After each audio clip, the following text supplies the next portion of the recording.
Efectivamente, vamos a hablar del tema que anunciabas, Andrés, y los invitados representan distintas opiniones, pero fundamentalmente actividades económicas de la provincia de Mendoza, claro, con mucha expectativa. Hay que ver entonces la letra fina, ¿no? La letra chica, a ver en qué medida nos beneficia o qué deberes tendríamos que hacer nosotros, no solo los de la actividad privada, sino el Estado, ¿no? Para ponerlo en línea competitiva a todo lo que tiene que ver el Estado Nacional. Claro, lo que se dice ya, las opiniones más serias es que esto va a obligar a ponerse, como decías vos, ¿viste cuando uno está con sobrepeso? A ponerse en estado físico al sector privado, claro, y al sector público. La ventaja es que esto demanda mucho tiempo, no es que mañana empiezan a cumplirse los acuerdos, queda un largo periodo, algunas ramas van a tener más tiempo, otras un poquito menos, pero les va a marcar la cancha a todos. Claro, no hay que perder tiempo, claro, eso sí, hay que empezar a hacer los deberes, lo tiene que hacer el Estado Nacional y por supuesto la actividad privada, entender los nuevos tiempos y ver por dónde pasa la competitividad. Así es, ¿vamos al cielo y al infierno, Carlos? Bueno, el clásico de la semana, empezamos con el cielo.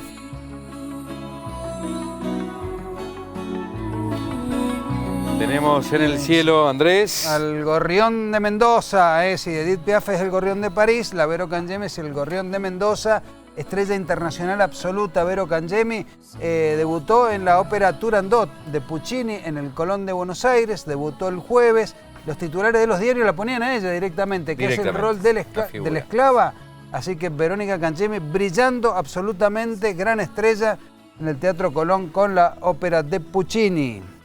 Vamos al purgatorio.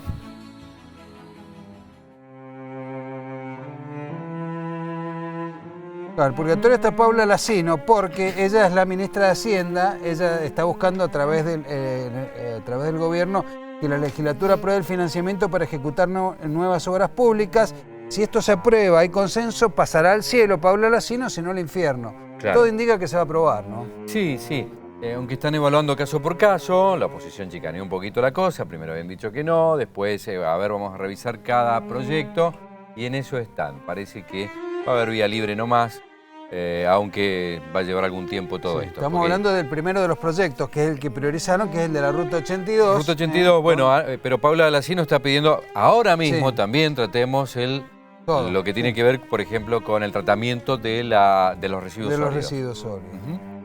Y en el infierno, bueno, vamos a tener el pie lo dieron recién los chicos en el noticiero. Así es, Cristian Salinas, quien fue acusado de homicidio culposo agravado por las víctimas en la tragedia de Tucumán. Y va a permanecer detenido en principio. Cristian Salinas en el infierno.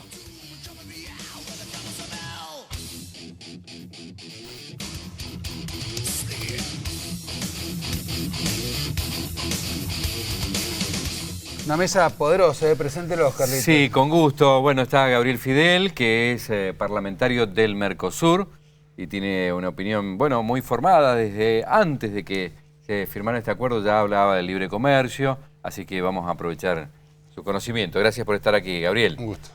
Está Pepe Zucardi, José Alberto Zucardi, un hombre representativo de la industria nacional, de la industria vitivinícola, es el presidente de la UBA, y que también tiene una palabra realmente muy clara sobre, bueno, cuáles son los cuidados que hay que tener, las ventajas, las oportunidades que se nos presentan en este mundo que es muy competitivo, ¿no? Gracias, Pepe, por estar aquí. José Alberto Zucardi.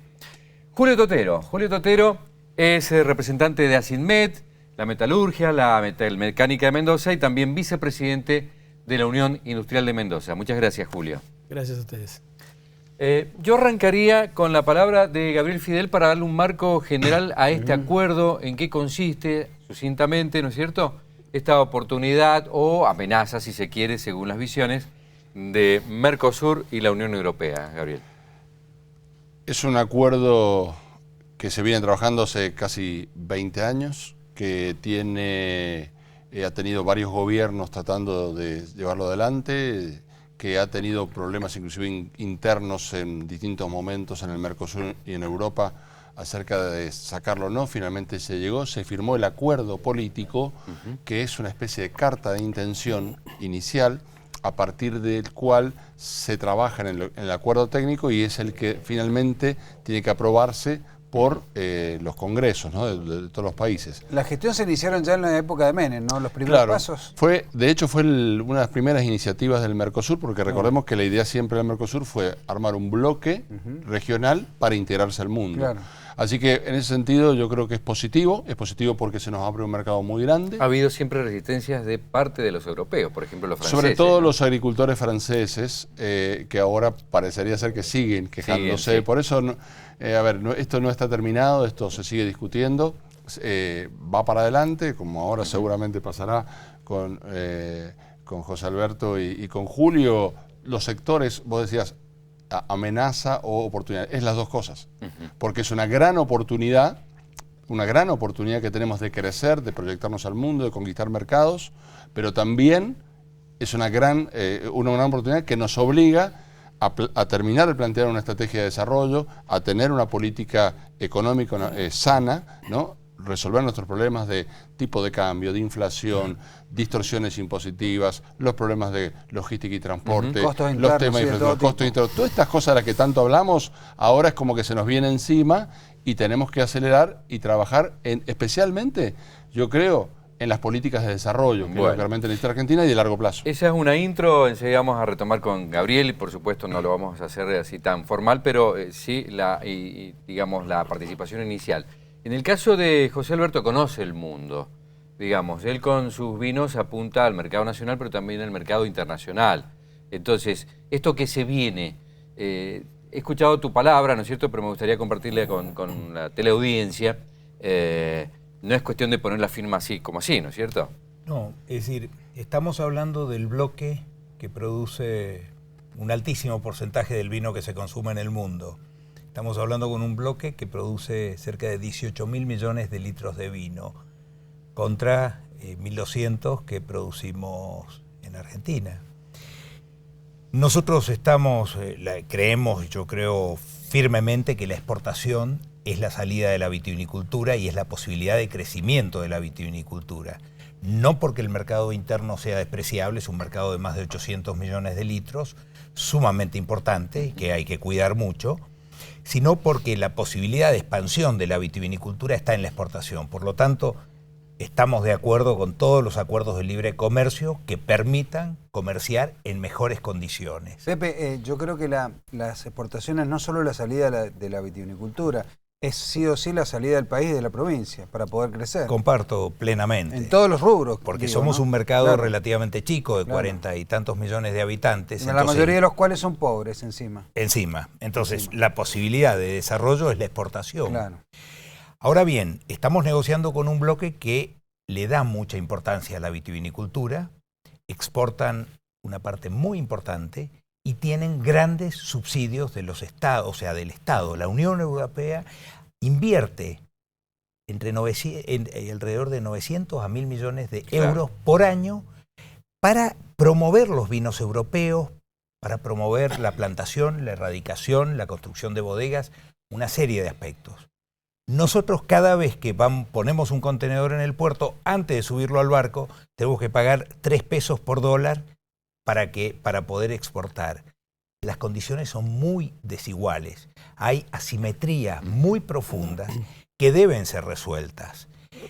Tenemos un plazo, esto es convergente, y en principio son 8 años para el vino embotellado y 12 años para el espumante. Pero es lo que, perdón, Pepe, es lo que dice Gabriel. Esto nos da la excusa para pedir que nos igualen las condiciones para salir al mundo, ¿no es cierto? Que nos igualen las cosas a nivel de todas las cuestiones macro. Impuestos, por ejemplo. Desde los impuestos, los costos internos y bueno, y todas esas ventajas que tienen los europeos que nosotros no tenemos para salir. Yo creo que es el único camino, es decir, reducir esas asimetrías que hoy hacen que un productor europeo tenga un tratamiento completamente distinto. Yo pongo un ejemplo, nosotros viajamos, vamos a ferias, promovemos el vino argentino en el mundo entero, a nuestro costo. Nuestros colegas europeos, por lo menos la mitad de los costos de promoción son subsidiados por la Unión Europea. Entonces, estamos de acuerdo en el libre comercio, pero ojo, también la Europa con la que empezamos a negociar hace 20 años, no es la Europa de hoy. Sin Inglaterra, Europa, el gran mercado de vinos en Europa es Inglaterra. La mitad de lo que va a la Europa completa, va a Inglaterra. Y no entra en este negocio. Y en este negocio ya está, Claro. Inglaterra está fuera. Entonces creo que es un tema que requiere un trabajo arduo en los próximos años para realmente converger. Julio, la metalmecánica es muy competitiva. A mí me gustaría que lo hagas en nombre de metalmecánica, pero también de otras industrias, ya que es más amplio, ¿no?, lo de la UIM. Así es.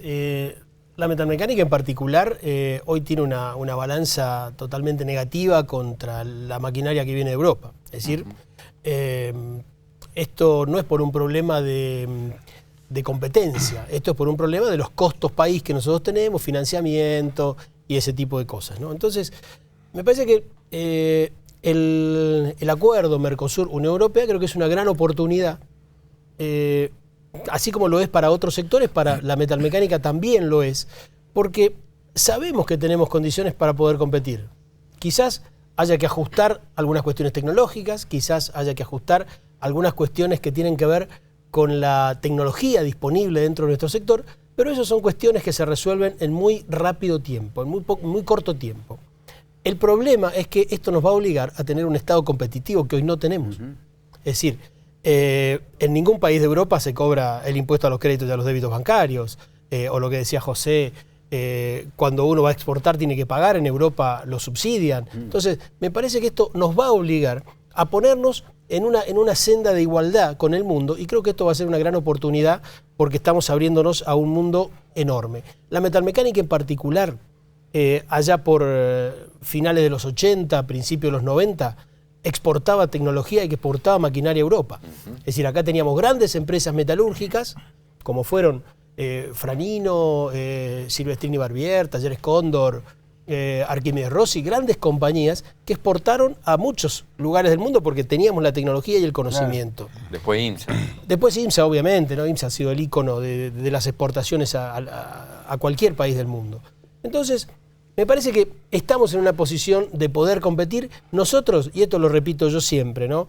Hasta la puerta de la fábrica somos los más competentes, somos los más competitivos. El problema lo tenemos de la puerta de la fábrica hacia afuera, cuando entramos a sumarle todos los costos asociados que tenemos y no podemos llegar a los puertos. Ahora, ¿por qué algo que es insólito? Lo dice Zucardi y lo dice Totero. ¿Por qué hay que pagar para exportar, Gabriel Fidel? Bueno, son parte... ¿Qué le pasa a este país? No, bueno, son parte de ¿Por qué? los insentidos de larga data que tiene la Argentina, que yo lo que digo, a ver, nosotros tenemos una cosa que el gobernador Cornejo lo dijo desde la campaña, hay que organizar bien los recursos del Estado, hay que explicar bien cada peso que se gasta, cómo se gasta y por qué se gasta, y tenemos que ordenar el Estado, o sea, tener un Estado que funcione bien, primero, y esas cosas, bueno, hay un montón de incentivos. Son los incentivos, pero cambian los gobiernos, cambian los signos, claro, y todos mantienen los vicios. Porque claro, cuando se enfrentan cada gobierno con financiar eso, apelan, y eso es lo que hay que terminar, y hay que usar bien la plata del Estado.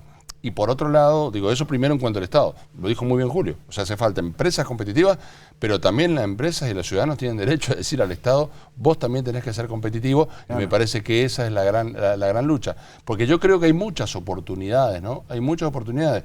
Hoy lo hablábamos con Julio, yo le decía, y lo he venido diciendo, esto de lo que en el mundo, lo que hoy, el gran volumen del comercio, es el volumen de las cadenas globales de valor. Son empresas, lo digo siempre en el ejemplo, vos tu teléfono es de un montón de países, claro. Tu auto es de un montón de países, sí.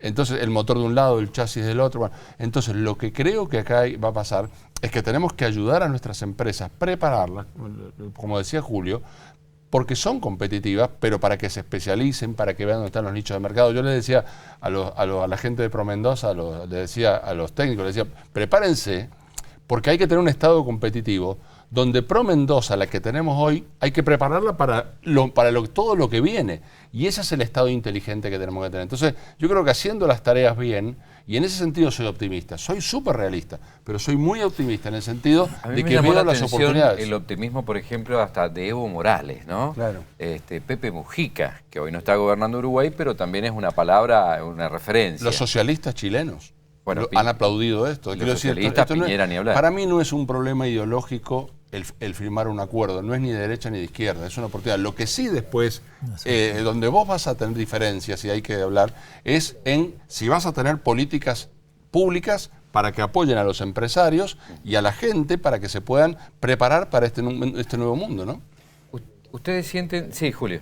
Sí, básicamente es esto. Es decir, si nosotros hoy estamos viendo que esto es una oportunidad, pero si no está el acompañamiento del Estado, pero no para que subsidie, ni para que ponga protecciones, ni para que ponga... para que no te mate. Solamente para que te dé las condiciones de equilibrio que hoy tienen los mercados. Es decir, nosotros no podemos salir a competir con nuestra tasa de interés, no podemos salir a competir con nuestra carga tributaria. Entonces, ahí me parece que esto en la Unión Industrial tenemos asociados sectores que son afectados de distinta manera. La Cámara de Fruta Industrializada está afectada de una forma, las TICs están afectadas de otra, la metalmecánica de otra, o Bodegas de Argentina, que comparte espacio dentro de la Unión Industrial, también tiene su problemática. Ahora, creo que acá lo que nosotros desde la Unión Industrial estamos pidiendo es que los legisladores, que son los que van a aprobar estos acuerdos en la Argentina y en otros países del mundo, pero bueno, a nosotros nos tocará pedírselo a los nuestros, que estén a la altura de las circunstancias y que estudien cada posición arancelaria a ver cómo afecta a cada uno de los sectores económicos que ellos obviamente tienen que defender en el marco de estos acuerdos. El presidente les dijo hoy, dice una frase con la que titula La Nación: si competimos somos mejores, creo que vamos a estar de acuerdo. Y les pide a los empresarios ser protagonistas de este cambio. ¿Cómo hacen ustedes, digamos, para dejar todo salir del lloradero que siempre estamos pidiendo? ¿Cómo pueden ustedes ser protagonistas, ponerle la proa al cambio y marcarle la cancha también a los gobiernos nacionales, provinciales y hasta municipales? Es decir, y se lo digo a Pepe Zucardi porque tiene una amplia participación en la agenda pública, ¿no? A ver, yo te diría dos cosas. Vos preguntaste algo sobre las retenciones. Yo creo que los países tienen que discriminar. Cuando vamos a Europa, ellos tienen aportes a actividades que agregan valor, porque les permite fijar población en las zonas rurales, porque les permite promover otras actividades como el turismo, porque les permite trasladar la imagen del país a los consumidores. Nosotros exportamos 22 millones de cajas de vino, que son más o menos en el país en su conjunto, de 12 botellas, digamos 300 millones de botellas, que llegan a la mesa del consumidor con la marca, con el lugar. Es decir, tiene un efecto de promoción del país en su conjunto. Una actividad así no puede grabarse, al contrario, hay que ayudarle para que compita. Yo creo que hacen falta políticas que pongan cada cosa en su lugar. Me parece que una retención en un producto de la pampa húmeda que no está procesado, donde se está vendiendo la fertilidad del suelo y el régimen de lluvia, bueno, es probable que tenga que pagar retenciones. Pero ustedes se están haciendo ir en ese sentido, Pepe, con voz fuerte. Estamos trabajando y la vitivinicultura tiene una estructura organizativa.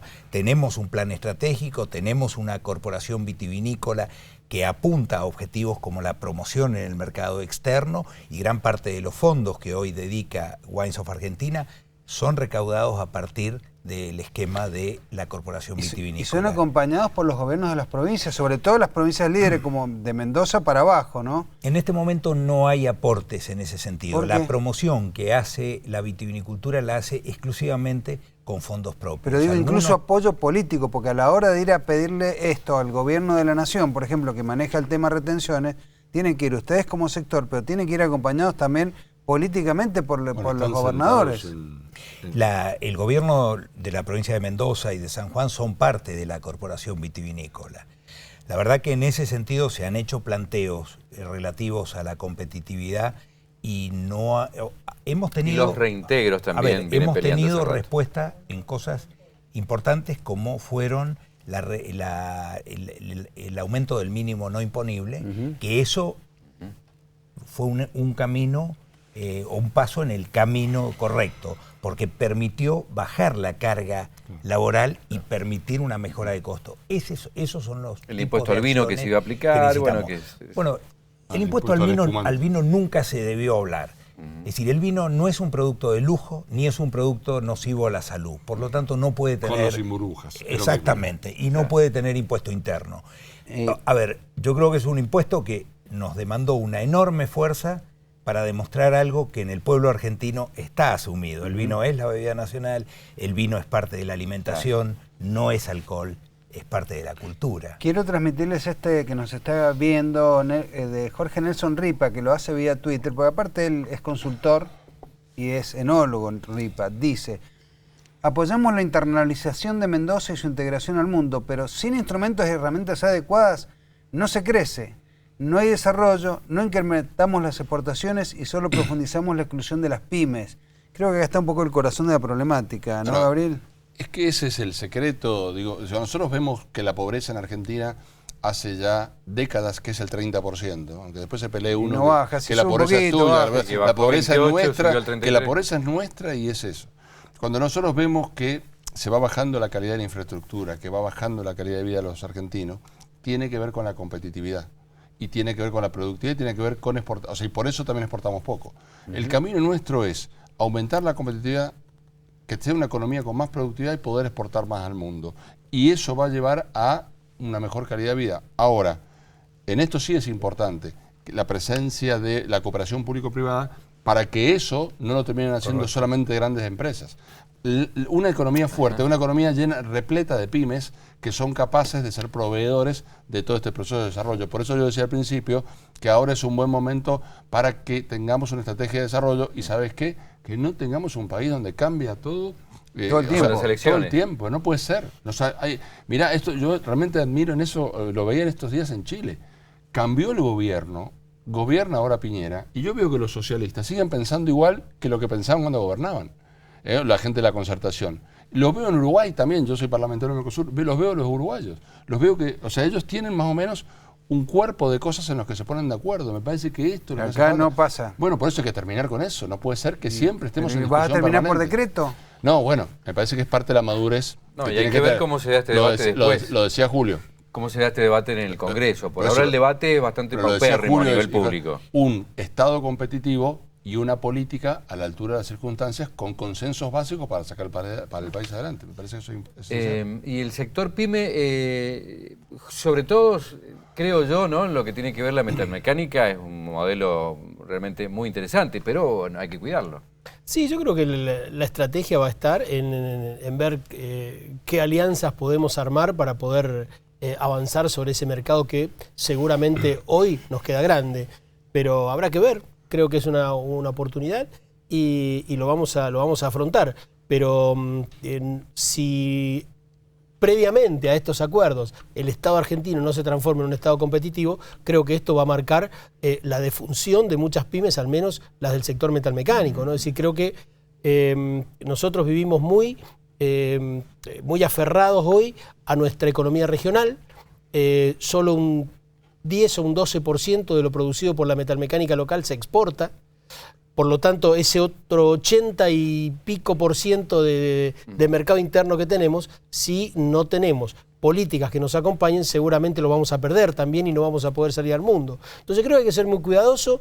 Nosotros vemos que es un acuerdo auspicioso, creo que es una oportunidad, hay que aprovecharla, pero el Estado tiene que hacer sus deberes. Y quizás esta sea la oportunidad para que el Estado lo haga y no tengamos tantas idas y vueltas como hemos tenido en los últimos años. Ahora, ¿no? Entonces, siempre estamos hablando del Estado nacional, ¿no es cierto? Digamos, hay yo poco creo margen que para... es multinivel. Los A tres. Es el Estado nacional, los provinciales y el municipio. O sea, el Estado es uno solo. Y para el ciudadano, el empresario... Sí, pero la toma de decisiones, por ejemplo, en materia impositiva, la mayoría de los temas está en la nación, ¿no? Sí, me gustaría ver estados provinciales con más capacidad de poder tomar más decisiones. ¿Sí? nosotros hemos estudiado dentro de nuestra organización todos los aspectos que afectan la competitividad de una empresa. Y los hemos dividido entre los macroeconómicos, los micro, que son los que tiene que ver la empresa, y todo lo que tienen que ver las organizaciones que rodean a la empresa. Y la verdad que cuando entramos a ver todos esos factores, nos sorprendemos. Es decir, sin un Estado competitivo, las empresas son inviables. Entonces, cuando nosotros vemos que siempre se acusa al empresario que no es competitivo, que, bueno, Gabriel lo decía recién, ¿no?, que somos llorones, y a veces no tenemos otra alternativa, porque creo que a veces la política no nos da la posibilidad de poder crecer, de poder desarrollarnos. Yo pregunto, ¿cuántas leyes en función del desarrollo económico de Mendoza se sancionaron en el último año legislativo en la provincia de Mendoza? Bueno, participa un poquito el Chino Gallardo, Darío Gallardo, que es nuestro colega, se dedica a los temas económicos. Dice, las sociedades que más crecieron en los últimos años son las que más se integraron. Yo creo que eso es indiscutible. Si no estamos globalizados e integrados al mundo, hoy no tenemos futuro como país el acuerdo Mercosur-Unión Europea es un desafío para que los argentinos nos podamos superar. Creo que eso no admite discusión, Gabriel, ¿no? Yo voy a decir una última cosa. Para mí, mirá, yo he escuchado mucha gente que analiza esto hoy con ojos de hace 100 años. Claro. Bueno, cuando nosotros pensemos, cuando arrancó el Mercosur en el año 91, pensamos lo que era el mundo. No tenías teléfono celular, digo, no tenías internet. O sea, todas las cosas que no tenías, y pensá en el mundo, lo que es el sector servicios hoy. Pensá tus habilidades, lo que te tuviste que preparar para el mundo de hoy. Pensá lo que va a ser esto. 3 años quizás que tarde toda esta discusión hasta que se apruebe todo, y después 15 años más hasta que... Estamos hablando de 15, 20 años para adelante. ¿Cuál va a ser el mundo dentro de 15, 20 años? Por eso yo creo que tenemos que prepararnos todos, las personas, las empresas, el Estado, y hacer un clic mental, ¿no? Bueno, arrancó Porque, en el 91, yo me acuerdo los... no, pero vos pensás, digo, el mundo cambia con cada vez con más velocidad. Cambia, pero digo, siempre hay un, Y si no te quedas un afuera. delay desde el momento en que se toma una decisión hasta Claro. que se pone en práctica, porque esto lo habían firmado Sarney, Alfonsín y demás, ¿no? La vitivinicultura, bueno, lo que tiene que hacer es profundizar su competitividad, que es una de las cosas más competitivas e integradas al mundo que tiene la Argentina. Ha sido un ejemplo de salto de calidad de la vitivinicultura. Me preocupa poco, tienen problemas Pepe Zucardi y sus colegas para dar la pelea, pero creo que están en el rumbo correcto. Pero hay otros paradigmas que pueden cambiar fuertemente en la provincia. Por eso le pregunto a Dotera, ¿qué expectativas tienen ustedes, sobre todo en la mecánica, por ejemplo, frente a la minería que no está desarrollada en Mendoza, o Vaca Muerta, que aparece como un enorme centro de oportunidades, ¿no? Sí, las oportunidades en el mercado interno hoy obviamente están vinculadas al tema de las energías. Las energías renovables, los no convencionales o la minería. Sí, creo que ahí es donde se puede desarrollar, digamos, la metalmecánica y donde tiene algunas expectativas. El resto de los sectores tienen otros problemas que obviamente no van a haber grandes inversiones en otras áreas que no sean esas. Entonces, para crecer en el mercado interno, obviamente tiene que desarrollarse estas áreas de la economía. Y bueno, tenemos expectativa de que esto ocurra prontamente. Ya hay alguna señal en Vaca Muerta que me parece importante. Muy bien, muchísimas gracias. Nosotros no nos vamos a ir sin el brindis, Obviamente. Andrés, ¿eh? Vamos a brindar con un vino mendocino, por supuesto. No es de Zucardi, pero bueno. Había que Ya lo vamos a traerlo. integrar a Pepe. Tampoco le vamos lo a poner trajo. sponsor. Por eso no lo trajo. Es bueno igual. Pero tenemos nuestra bodega. Bueno, nuestra bodega Pepe nos amiga. invita a su casa generalmente. Claro. ¿eh? Allá Así que hacemos brindamos brindis. allá. Pero bueno, los amigos de Bodega Privada que nos acompañan hace bastante tiempo, colegas de ustedes, Pepe. Bueno, Salud. porque todo esto nos abre oportunidades. Nos vamos a entrar para el brindis en las expectativas, en las oportunidades, siendo conscientes de los desafíos. Y que todos hagamos los deberes necesarios. Muy bien. Salud. Salud. Muchas gracias. Por Mendoza, ¿eh? Salud, Andrés. Bien las mediciones en Iwil, Andrés, ¿eh? Sí, muy bien. bien, Neiwil liderando la radio de Mendoza. Así que salute. Por eso mañana nos encontramos en la radio. Nos vamos. Sigue la pantalla de Canal 7. Hasta luego.